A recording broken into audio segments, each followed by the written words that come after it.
கடந்த வெள்ளிக்கிழமை ஓமான் தலைநகர் மஸ்கட்ல அமெரிக்காவுக்கும் ஈரானுக்கும் இடையில ஒரு ரகசிய பேச்சுவார்த்தை முன்னெடுக்கப்பட்டது. இந்த பேச்சுவார்த்தை முக்கியமான விஷயமாக இந்த மத்திய கிழக்கில் நிலவி வருகின்ற போர் பதற்றத்தை தணிக்க வேண்டும். இந்த போரை நிறைவுக்கு கொண்டு வருவதற்கு, இந்த போர் பதற்றத்தை இல்லாமல் ஆக்குவதற்காக தொடர்ச்சியாக ஓமான் நாடு முக்கிய பங்கு வகிக்கின்றது. அவர்கள் எப்படியாவது அமைதியான முறையில் இதற்கான தீர்வை காண வேண்டும் என்று முன்னின்று செயல்படுகின்றார்கள். எனவே ஓமானுடைய வெளியுறவு அமைச்சர் தான் இந்த சந்திப்பை ஏற்பாடு செய்திருக்கின்றார். 8 மணித்தியாலத்துக்கும் அதிகமாக இந்த பேச்சுவார்த்தை நடைபெற்றிருக்கிறது.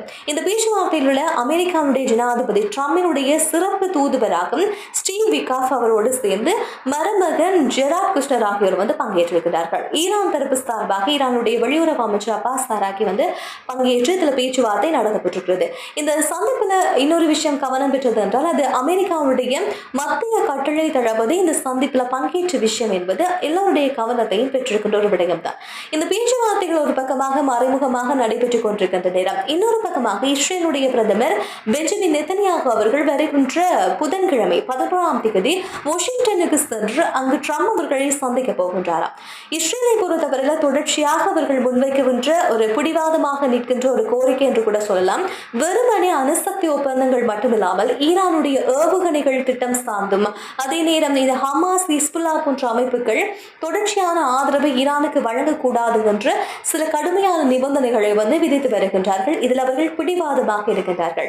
இப்படியான ஒரு சூழ்நிலையில தான் இந்த ட்ரம்புக்கும் நெதன்யாகுக்கும் இடையிலான சந்திப்பு புதன்கிழமை இடம்பெறப் போகின்றது. இது எப்படி இடம்பெறப் போகின்றது என்ற எதிர்பார்ப்பு எல்லோருக்கும் நிலவி வருகின்ற சூழ்நிலையிலும் ஈரான் பிடிவாதமாக இருக்கின்ற அடுத்த விஷயம் என்னவென்றால், ஈரான் சொல்கிற விஷயம் அமெரிக்காவுக்கு எந்த ஒரு சூழ்நிலையில அமெரிக்காவுடைய ராணுவ குவிப்புக்கு நாங்கள் பயந்து போகவில்லை, எங்கள்கிட்ட இருக்கிற அதிகாரத்தை பயன்படுத்தி எங்களுக்கு ஒரு விஷயம் பிடிக்கல அப்படின்னு சொன்னால் அதுக்கு மறுப்பு தெரிவிக்கின்றது எங்களுடைய உரிமையாக இருக்கிறது என்பது போல அவர்கள் சொல்லியிருக்கின்றார்கள். அதே சந்தத்தில் அவர்கள் அடுத்த விஷயம் சொல்கின்ற விஷயம், அணுசக்தி குறித்து நாங்கள் பேசுவதற்கு தயார், ஆனால் ஏவுகணை திட்டம் குறித்து எக்காலத்திலையும் நாங்கள் பேச்சு நடத்துவதற்கு தீர்மானிக்கவே இல்லை அப்படின்றத முழுதாக அவர்கள் நிராகரித்திருக்கின்றார்கள். இஸ்ரேல் ஒரு பக்கம் கேட்கின்ற விஷயம், இந்த பேச்சுவார்த்தையோட ஏவுகணை சார்ந்திருக்கின்ற பேச்சுவார்த்தைகளும் நடத்தப்பட வேண்டும். ஆனால் ஈரான் சொல்ற விஷயம், நாங்கள் ஏவுகணை பேச்சுவார்த்தைக்கு எந்த ஒரு சூழ்நிலையிலும் இணக்கம் தெரிவிக்க மாட்டோம் அப்படின்னு சொல்லி வருகின்றார்கள்.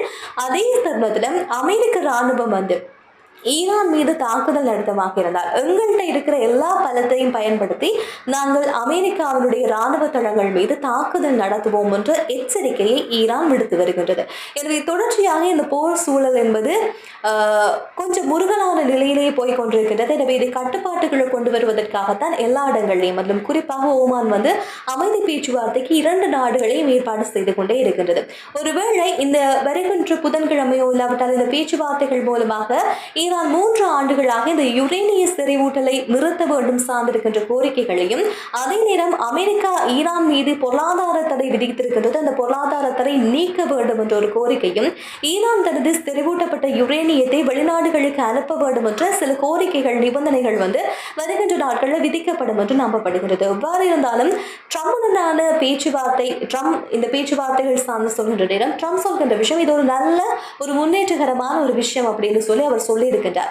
ஆனால் 2 நாடுகளுக்கும் இடையிலான இந்த பேச்சுவார்த்தை என்பது தொடர்ச்சியான அவநம்பிக்கை பேச்சுவார்த்தைகளாகவே பல இடங்களில் முடிந்து கொண்டிருக்கிறது. இந்த சூழ்நிலையில இஸ்ரேலுடைய தலைவர் பிரதமர் நெதன்யாகு அவர்கள் அமெரிக்காவில் சென்று ட்ரம்பை சந்தித்ததுக்கு பிறகு ஈரானுக்கும் இஸ்ரேலுக்கும் நிலவி வருகின்ற இந்த முருகல் நிலை என்பது நிறைவுக்கு வரும் அமைதியான முறையில் என்பதை பொறுத்திருந்துதான் பார்க்க வேண்டும்.